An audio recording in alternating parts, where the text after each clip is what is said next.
Ben here, back with Busy Ben Projects. I got another project today. It's kind of the next one in the sequence after our building of a zip line last time. If you haven't seen that, click on the link. It's a good video, a good instructional video for running a zip line over a pond. So today though, because we ran it over the pond and because of the terrain I don't have much slant. My line's almost 300 feet long, so to get the grade we want and the drop we want, I have to start 21 feet in the air. So to get to where we need to be, starting wise, I've got to build a platform to get the riders up there. So thought about using treated lumber, but it's kind of a pain in the neck. You have to put in posts and everything, so and it can be kind of quite costly. So I went ahead and just picked up a tree stand. I think it's 130 bucks. It's secure, powder coated against the weather, so I'm real hopeful that'll work out well for us today.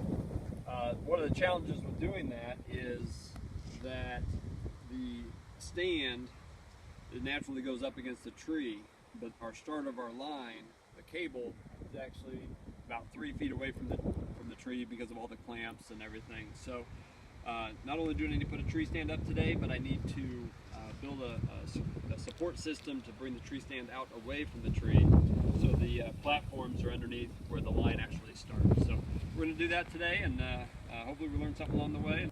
All right, so as I said, I'm going to use a tree stand for my starting platform. So I've pretty much assembled it completely according to the instructions. Pretty easy to get together on this one, and then out here I put the ladder pieces together. They just finished up with these clips, so somewhat temporary, I suppose. I just wanted to take it up and down, but I'm going to keep mine up because you never know when we want to zip line. So next I'm going to pretty much set it up against the tree. That'll give us a basis of where we're starting and help me get some measurements on some of the lumber I'm going to have to cut. So we'll go from there.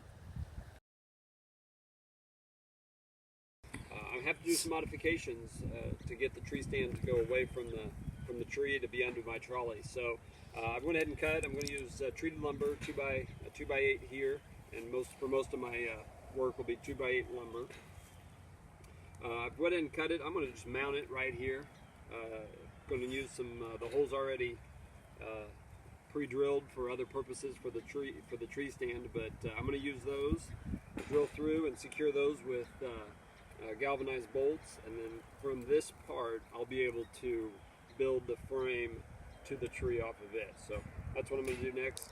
Make some marks, drill some holes, secure that down, and then once I have that done, I'll see about getting it up and into the tree. So and that I'll let you know is a two-person job, so have someone ready to help you on that.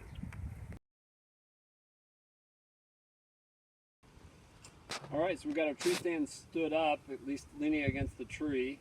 It ended up being a little shorter than I had calculated. I think the slope here, right next to the tree, does have a little bit of a drop to it. So I've got it propped up. I think I'm going to go 3 cinder blocks. I'll build a different base, more secure than what we've got going on right here. But before I do that, I want to go ahead and secure the tree stand itself and my board that I added to the tree right now. So I'll cut another couple 2x8s that'll run underneath that wooden support structure there, and then tie it into the tree.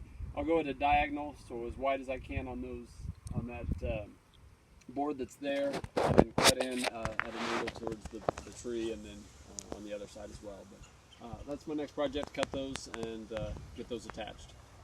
All right, so we've got the tree stand propped up against the tree. In fact, we went ahead and put 2 rails down the sides from the support that we mounted to the tree stand itself, and then I've got it temporarily screwed into the tree. I'll want to secure it more firmly with some 6-inch screws here, some lag screws, and then I'm going to throw a 2x8 on top of the tails of the boards, the support boards on the back side of the tree, and I've got one for the front side of the tree. That'll add a lot of security torque-wise. So that's going to be my next project, and I'll drive those, and the entire tree stand will be much more stable at that point in time. Alright, so we got the main support secured to the tree with those long 6-inch screws. That went really well. I did 3, feels real secure. I also added some some boards across the front and the back side of the tree on top of the supports. So that's added a lot of torsional stability, and in fact, if right now the tree stand is pretty much solely supported by those screws, so there's, as you can see, there's almost no weight. Went ahead and built up my cinder block ladder or support here to give myself some extra height and stability, so it's not digging, the tree stand's not digging into the ground. Also for a little bit more security and to keep the end of the tree stand ladder digging into cinder block, I was just going ahead and put a treated piece of lumber under there. I've already pre-drilled some small holes, I'll call them drainage holes, so we don't have any water sitting in there. But then I'll drill with my Forstner bit. You could use a spade bit, place for those legs to rest inside. So I'll do that just real quick.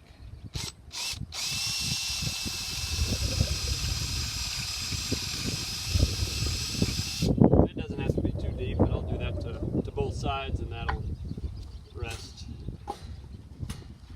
in there and keep that from sliding around as someone climbs the ladder and as it sits here from time to time. So that's this step, and we'll be moving into another way to secure the top next. So my goal is that there's really not any weight that goes through the ladder part of the tree stand, but that the platform is fully supported by the tree and the lumber I use. So I'm feeling pretty good about what I've got going on with the mounting hardware and everything I've used so far. I'm going to add one more piece of support, which is pretty critical. It's going to be an angled support. It's going to go from this piece, this 2x8 that's attached to the tree stand seat, and then it's going to ride down and right about here, this part of the tree.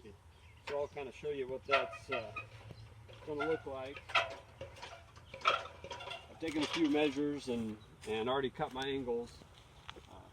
I just mocked it up on the ground here. You could, I suppose, use some trig or something if you wanted to be more accurate, but we'll do a little trial and error here today. So if you could imagine this shovel being the tree, this is going to be my mounting board to the tree, and this is my main angle support up to this would be the same as that board that's mounted to the seat. So that's kind of what I'm trying to run here, and I'll mock it up there and see how my angles are and tweak them as I need, and then we'll see about securing it up there as well. So we'll see. Alright, so I've got my angle support secured. It goes from the tree here to the chair portion of the tree stand. Went up pretty well. I did have to a couple of trial and error to tweak the angles and everything, but everything met up well. I got it secured here. I've got this backer plate, dog-eared it just for style, not necessary. But I've got 6-inch screws going through that into the tree, so it's nice and secure. I like where I'm at stability-wise there. However, our next step is securing the ladder. It's pretty unsecure, pretty wobbly right now, but we're going to try to run a support to it from the tree and make that a little more steady and pretty much be ready to rock from there. All right, so to secure the ladder, it comes with, the tree stand comes with this adjustable piece that is meant to mount to that part of the ladder there. It's adjustable depending on your tree and angles and such, and then mount with this V-notch to the tree. As you can see, since we moved the tree stand out about 3 feet, we're about 3 feet short. So I'm going to use those pieces, or at least part of one, and use a 2x4 instead, just a treated 2x4. I'm just going to mount this inside. I'll probably cut off some of it and only use a portion of it so it has the hole to mount to that bracket on the step. So I'm drilling out. Just kind of outlined it here, and I'm just drilling down. And then I'll just drill that out and drill as many as I can, then chisel out the rest. I'll cut this off. Person could use the hacksaw. I have an angle grinder with a blade on it, which will work just fine. And then we'll see about cutting it to length and mounting it to the tree. All right, so we got our support beam here installed. You can see, went ahead and just notched that out the end of the 2x4 and drove the bracket that came with the tree stand in there a bit, and then secured it with the clip provided. So that worked out pretty well, and then I just secured it to the tree with a few light screws. I don't like to put a lot of screws in trees. It does increase risk of disease and damage, so I try to minimize that when I can, but of course up top we definitely put in some of the big screws for security reasons. But as you can see, I also put in the straps that came with the tree stand. I had to modify a little bit because they weren't long enough since we're so far away from the tree. I grabbed some of the straps that we didn't need to use otherwise. So that all worked out really well. Project went pretty well. I had the cinder blocks, didn't know how much I'd have to do that, so I think it's going to be fine. It's an extra step, but it's going to get us the right height to launch from. So I guess the decision whether it's a good project or not is if it works. So let's try it out.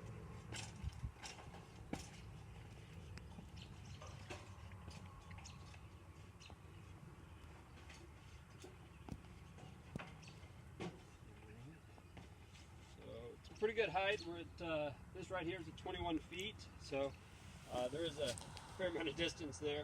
I am going to install a fall arrest device to make sure that the kids are always secured in one way, shape, or form.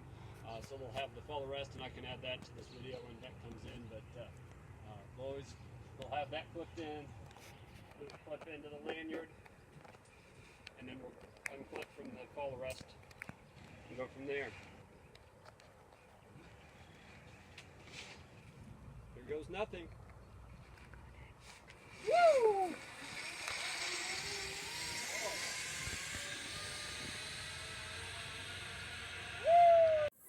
All right, before we go, I do have the fall arrest device in, so I want to show you that. That's this device is a Frontline.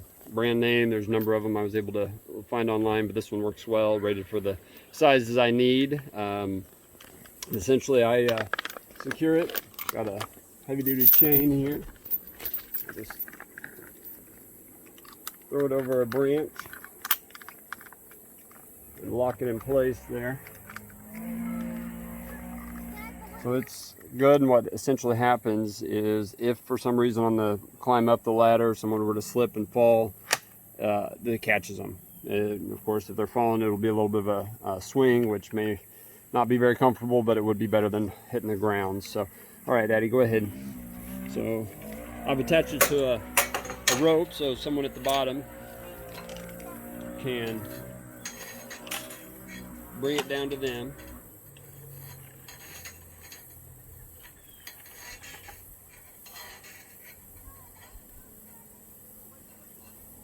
And we'll have her attach it to her harness there. That way she's always attached to something. And then she can climb up. As I mentioned, it's a platform here is pushing up to 20 feet, so it's pretty good height. And as she climbs, and I mentioned this is a design we've come up with for a stand for the starting point of a zip line, but there's a lot of different ones. Of course, our issue was we didn't have much natural grade difference between the starting and stopping points of our zip line.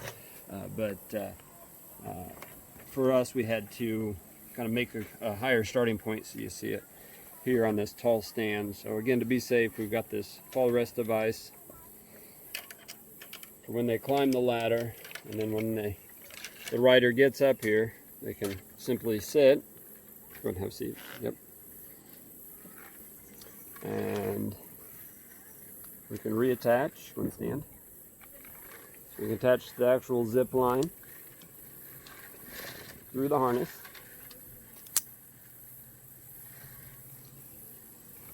And then remove the retraction system.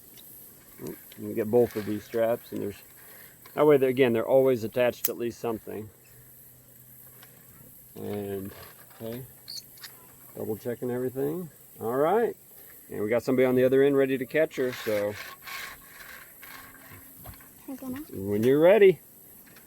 Push me, push me. All right, let's go. All right. So that's the video on the stand.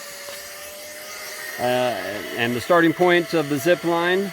Video 2 of 3. If you haven't checked out our zip line video, check it out. And coming soon will be the retraction system, the trolley retrieval system. So she's at the end of the zip line. How do we get the trolley back? That's an exciting video to come. Check it out.